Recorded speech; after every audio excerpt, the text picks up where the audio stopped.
Hello hi. आज श्रेष्ठा आणि mamma दोघी निवांत होत्यात. आम्ही दोघींनी एकमेकींची हेड मसाज करून दिली. नंतर आम्ही दोघींनी हेअर वॉश घेतला. नंतर आमचा आजचा प्लॅन होता की आज आपण देवारा साफ करूया.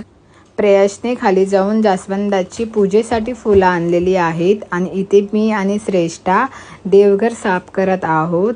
रोज एवढं बिझी शेड्यूल असतं की आम्हाला डीपली क्लिनिंग करता येत नाही.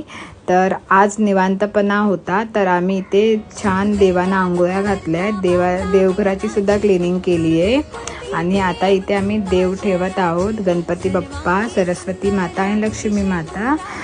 आज श्रेष्ठाने आणि प्रेयसने दोघांनी मिळून पूजा केलेली आहे. मला नेहमीच वाटतं की ज्या काही गोष्टी मला माहिती आहे, जे काही ज्ञान माझ्याकडे आहे ते माझ्या मुलांपर्यंत नक्कीच पोहोचलं पाहिजे. माझ्या मुलांनी चांगले संस्कार घेतले पाहिजे, त्यांनी मोठ्यांचा आदर केला पाहिजे.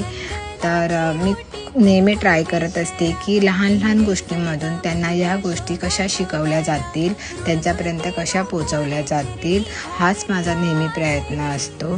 Thank you so much.